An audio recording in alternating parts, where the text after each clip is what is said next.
Shalom and welcome to another in our series of podcasts from Temple Beth Am, a dynamic center for conservative Judaism in Los Angeles. You are listening to a Kol Nidre sermon by Rabbi Rebecca Schatz. On March 15th of this past year, my grandmother and I walked into Century City Mall, thinking that we would spend the beginning of our day looking for new professional clothes since it was my first time home since receiving this job here at Temple Beth Am, and to celebrate my birthday, which was the day before.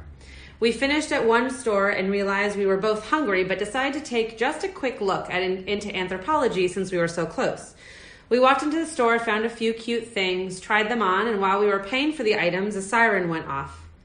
After 3 rounds of the siren, we were shuttled upstairs in a panic while people were yelling, "To the stock room!" My heart jackhammered in my chest, but I wanted to appear calm for my grandmother. We ran up 2 flights of stairs and crowded into the stockroom. The door locked with a loud thump behind us, and the manager announced that she was receiving information that there was an active shooter in the mall, and we had to stay where we were until hearing an all clear. For 2 hours, my grandmother and I chatted, helping to maintain each other's equilibrium. How this could possibly be the world we live in. I had just wanted to enjoy shopping with my grandmother for some nice clothes, and my grandmother just wanted to celebrate her only granddaughter's birthday. After 3 hours, we left Century City, with our arms up as if we were being arrested, and the mall was vacant, or seemingly so. Police had not located the offender and were now slowly and carefully escorting people out, taking precautions to avoid the possibility of the suspect hiding among the shoppers. We, of course, though freaked out by the procedures and regimented instructions, were happy to be leaving. We were later told it was not an active shooter, but rather a man with a gun who threatened people in the Amazon store before setting it on fire.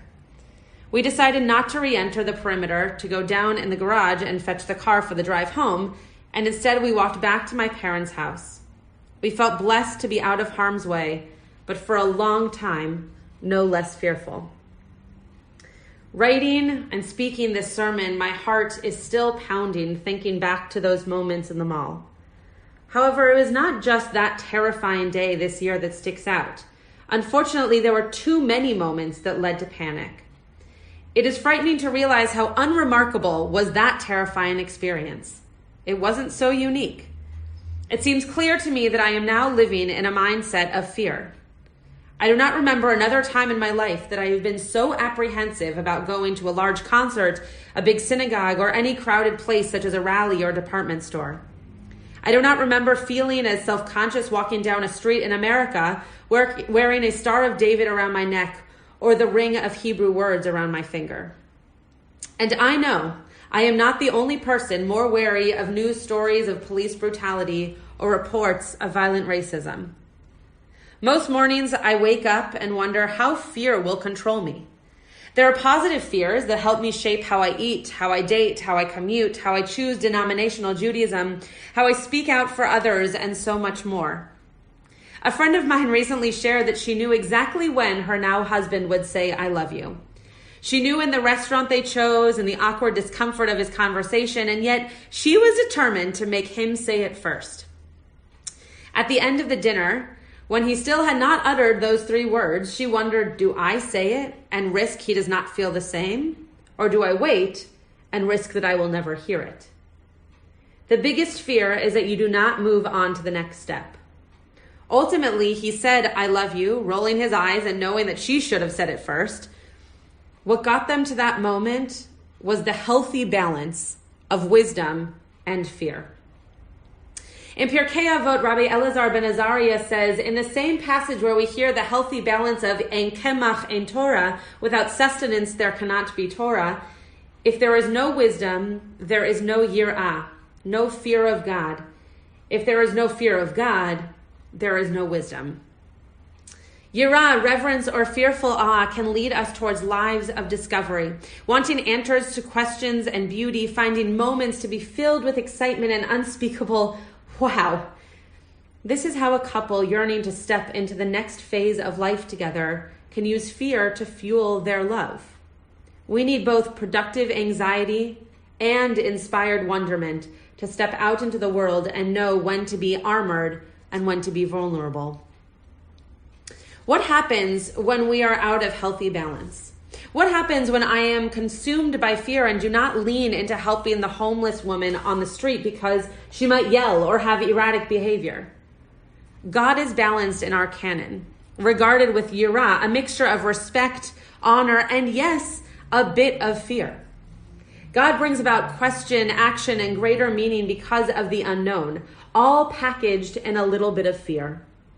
This is not an oppressive fear, but rather informed fear with the purpose of bringing us closer to God. An uncredited contributor to the Huffington Post wrote an article in 2017 titled, "How to Stop Living Your Life Based on Your Fears." She said, "When we take a trip to the fear buffet, we are harming ourselves in more ways than you could imagine. When we are fearful, we hold back on the things we want to do. We tend to ask ourselves, what if something happens when I'm gone? Or what if this doesn't work out the way I want it to? Therefore, we decide to not do the things we want in fear that there will be consequences for our actions. However, the real consequence is that we are missing out on doing the things we want because we hold ourselves back too much to alleviate our fears. Yes, there are things to fear, but there are as many or more things to discover, new wonders and joys." Reading this article, I immediately thought of Israel. Living there while hearing the news, talking to someone who has a connection to the IDF, there is the constant, though I'm scared, I will live my life. I left to live in Israel during a time of headlines about stabbings in Jerusalem, and I thought to myself, I will never go out. I'll have to have friends close by and not walk the streets at night. However, I lived and loved and searched and walked the streets of Israel all over. And yes, at times I was scared, but not unlike the dark streets of Pico Robertson walking home from a Shabbos meal. The world is full of fear, and we need to live in it, to walk in it, to love in it, to shop in it. I imagine that most people walk into a large mall or parade in a protest or walk into an unknown and less visibly secure sanctuary and have a moment of fear. The blueprint of past attacks, anti-Semitic slurs, or assaults tips the scales towards consuming anxiety. These places, once built and occupied for use, now wear the signs of trepidation. It is not just our outer walls, but also our outer beings, what we look like, our gender identity, our sexual orientation, our race, religion, makes us feel more vulnerable in certain situations or environments. There are also people who, just by being who they are, live a life of fear. That is paralyzing and not life lived. That is fear lived. There is no healthy balance in always feeling that who you are tips other scales towards fear and at arm's length. Vulnerability works both ways. We are more comfortable among people who have similarities to us. The flip side of that is xenophobia. And if someone is afraid of me, how might that alter their behavior toward me? Useful anxiety and spiritual wonderment kept us alive and connected throughout history. There is merit in saying that our people were born through the eyes of fear and reverence. The world's most famous midwives, Shifra and Puah, feared God more than they feared Pharaoh and saved an entire people. We were born through the positive lens of fear, a healthy balance. Now, Shifra and Puah must have been afraid of Pharaoh, which is why in our Torah this story is mentioned, or else it would just have been a normal act.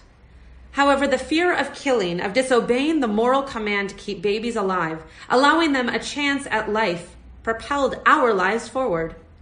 The respect and wonder for God counteracted the debilitating fear which would have led to destruction. In the second iteration of the Ten Commandments, we are told to fear our mother and father. That word fear is the reverential deference, the obsequious awe with which we regard God as well as our parents. We are to know the power and the respect of our parents through fear. Hopefully positive, but let us also acknowledge that at times it is paralyzing and demoralizing fear. We should not actually have to be afraid of them, but being in awe of their ability to mold our lives, to teach us lessons, and to keep us safe and thriving. Maintaining that healthy balance of productive anxiety and foundational wonderment, if we were not in awe of that, we would never respect it or find meaning in rearing children or taking care of youth as we do generation after generation. Our world is terribly scary, maybe more so this year than last. However, fear could push us forward, could make our lives ones of action and purpose. Fear can compel us to make our synagogues safer because even without the threat of anti-Semitism, we can be safe and feel comforted by security to pray and worship how and where we choose. Healthy fear can push us to continue conversations around ease and accessibility of guns and weapons. For our children should not have to teach us how to react when there is a lockdown, since they see it more often in their schools. Fear can dare us to learn about all religions, races, and cultures because ignorance is leading us to persecute people who are innocent, accuse those just because we do not understand them, and keep others at a distance because they are not known to us. Make your fear into a tool of tikkun olam. Turn your yirah, your reverence for God, into an answer to fear of people and places. Let us show our godliness, our relationship with a divine spark, as a catalyst for change and love and life of handshakes and not arm wrestling. 2 days after my experience at Century City Mall in Anthropology, I returned to retrieve my half-transacted purchase of clothing that I left on the counter. The clerk who'd been with us in the stockroom now seemed more like a friend or a brother with whom I'd shared a significant experience. He and I reminisced and talked about our trepidatious returns to these places.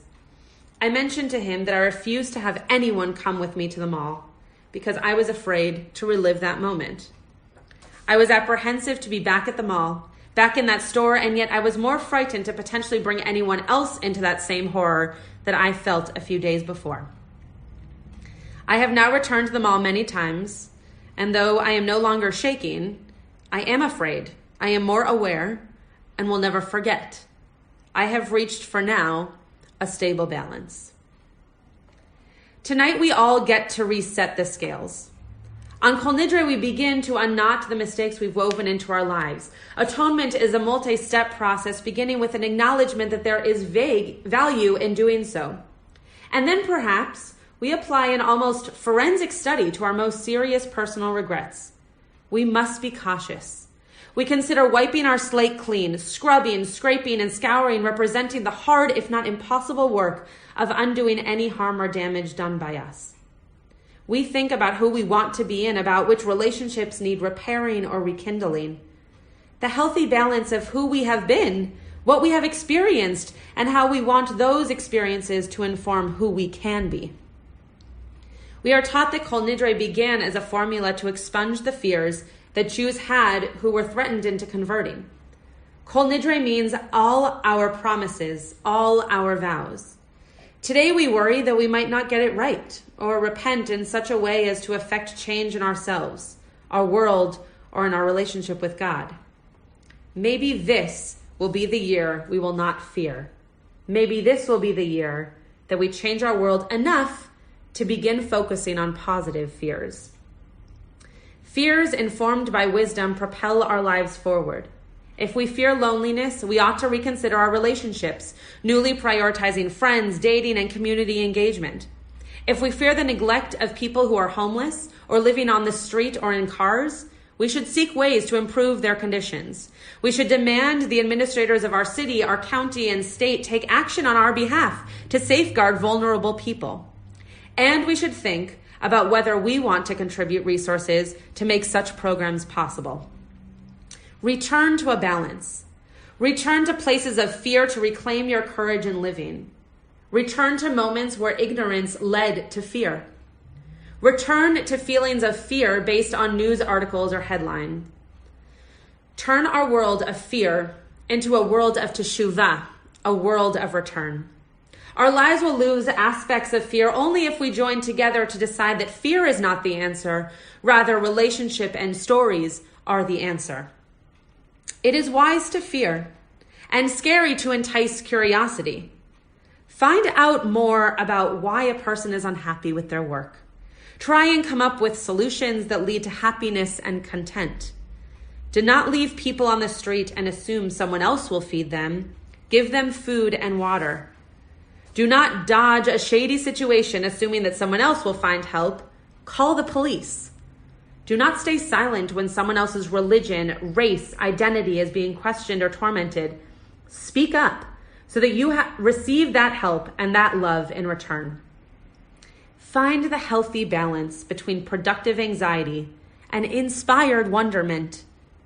Every month, in anticipation of new darkness and new life, we say, Chaim shetihiyeh vanu ahavat Torah v'yirat shamayim. We pray for a life where God sets before us love of Torah and fear of heaven. And that's the same life in which the wishes of our heart come to fruition for good or for the sake of good.